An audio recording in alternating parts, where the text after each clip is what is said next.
When you look at a motorcycle, what do you see? Is it just a lump of metal and plastic on two wheels? Is it just a mode of transport, a clinical means of getting from point A to point B? And when I look at a motorcycle, well, this one in particular, I see a bit of bird poo, apologies for that. But when I look at a motorcycle, I see so much more. And judging by the fact that you guys are watching this video, you probably do too. What is it that I see when I look at a motorbike?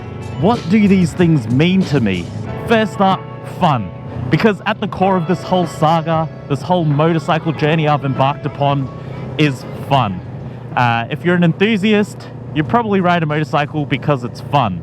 And because it's fun, you know, not only can you enjoy it on those weekend rides where you're riding purely for the sake of riding, you can also have a bit of fun on your commutes like I'm doing now.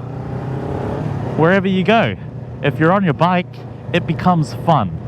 And not only is it fun, it's fulfilling. Like you get a sense of accomplishment from it compared to driving a car. And that's because you really have to use your whole body and your whole head on a motorcycle. Like you have to engage your core, your arms, your legs. You have to scan for hazards, crap drivers. Every ride you go on, you got to be looking out for your life because no one else is going to. And you don't have the protective features that any modern cars have. It demands a lot. And yes, that does make it a bit of a challenge, but that challenge adds a layer of fulfillment to any journey you undertake, whether it be, like I said, a weekend ride in the twisties or a 5-minute trip to the grocery store. Doesn't matter. For me, what makes it fun is the fact that you are really one with your journey. Like you feel everything, you smell everything, you see everything.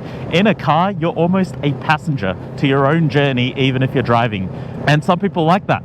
Absolutely nothing wrong with that. I also like that, especially if it's like bucketing down with rain or the conditions are adverse. Oh, and that level of challenge I was talking about earlier, that's also what gives you a sense of progress and growth. On a motorcycle, there are so many skills you have to learn and master, even if it's just to putt around town. On a bike, the learning curve is a lot tougher, and that in turn makes it more rewarding. You have to do a lot more, but you feel good about it.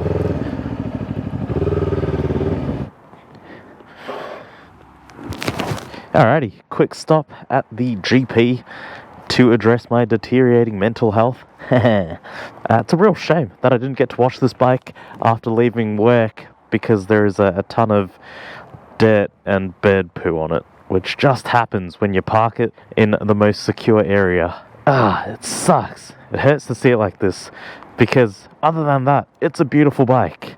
It is a beautiful bike. I love this thing.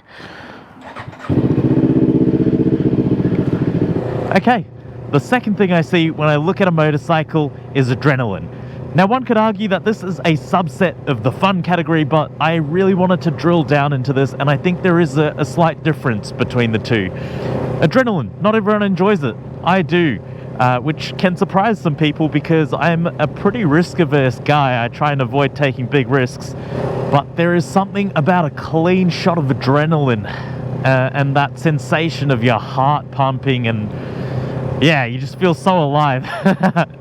I've found that motorcycles can provide me with this. So when I look at one, I'm like, yes. I've ridden all manner of bikes. You know, we're talking 60cc scooters right through to liter bikes with mind-numbing, incredible power. What are you doing? On your phone, mate. And it doesn't matter what kind of bike you're on, you can find a way to get adrenaline from them. You just have to try a little harder with some than you do with others, and that's okay. Motorcycles like the old unlocked 650R that I used to own and my dad's liter bikes, those bikes are the kind of fast where you twist the throttle and you're just instantly in adrenaline mode. They are just, yeah, they are unnecessarily fast for public roads. It's actually insane. And they are the quickest, most guaranteed way of getting that hit of adrenaline. Motorbikes like the Ninja 400 and the smaller displacement bikes I've previously ridden, those require a little more effort, but they can still offer it up, guys. Taking this thing to the track was eye-opening. There is something so wild about getting that close to the ground, even at 60 kilometers an hour, it really gets the heart pumping. And I then look back at the photos that were taken on my track day, and I'm like barely even halfway there. And that's how you can get adrenaline on these small bikes. It's a little bit harder to achieve that on public roads. I know there are people who do it. I personally try and avoid it because, like I said, I'm a pretty risk-averse dude. But point is, it can be done. You can get that hit of adrenaline regardless of what kind of bike you're on. This is Berg Temple. I came here for my dad's 3-month dane. It's a Buddhist ritual. My dad was a Muslim, but my mum's a Buddhist. And, you know, this is her way of blessing him and perhaps even mourning and grieving him. So my dad, despite being a Muslim, would come here as often as my mum did because our family friends were predominantly Buddhists. And, you know, he didn't let the fact that he was of a completely different religion stop him from keeping an open mind and integrating with a totally different religion.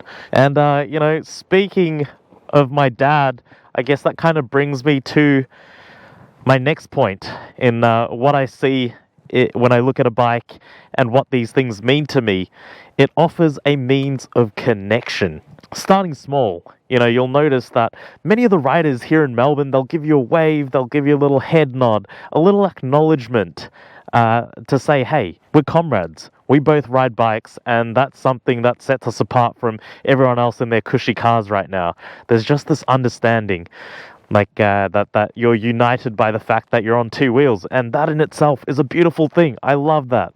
That then extends out to, you know, meeting people when you just pull up to a location, someone else also has their bike and they're pulling up next to you, you have a chat, you exchange details, you go for a ride later maybe, or you just have a chat, whatever, and you can connect through your motorcycles. It's so nice. I've made a few friends off YouTube and TikTok too. The bike community on YouTube and TikTok, they're very open to just setting up a ride and catching up. Despite being complete strangers, it's the fact that you share this love for these lumps of metal that bring you together. And then this connection can be taken to another level, and I think that's the case that I had with my dad. You know, it's something I really appreciated while we were together, while we were riding, while he was still alive. But now that he's not with us anymore, I appreciate it more than ever.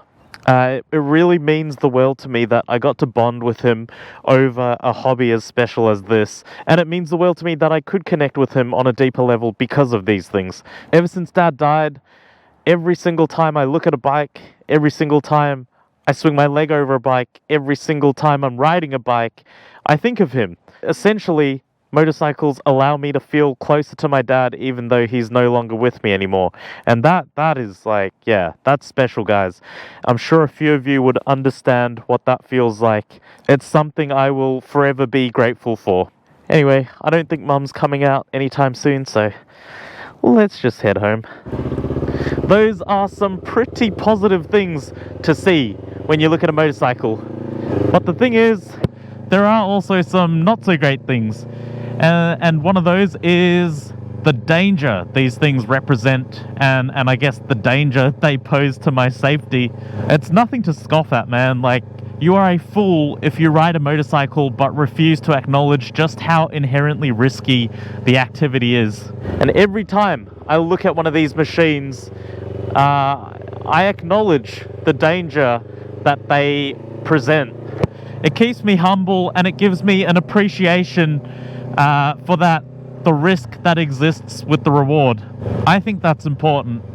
And it's more so important when you've been riding for a while and you start to get a bit complacent. You know, I've been riding for years, and you get to a point where it's really easy to just be like, okay, nothing bad has happened, therefore nothing bad will happen. It's not even a conscious decision you make. It's just something that develops over time in your subconscious, where you eventually slowly start to fail at recognizing just how risky it is. By recognizing that danger and recognizing that risk every time I see a bike, it kind of keeps me on my toes a little.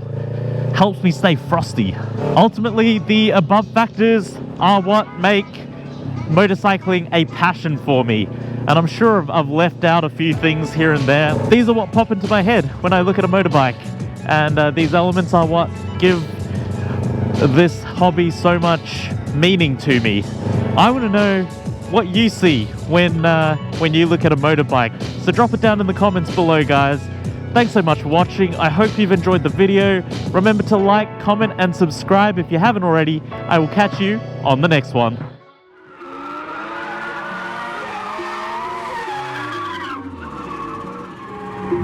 You say you got them guns, but I've never seen you bang. You say you got them drugs, but I've never seen you slang.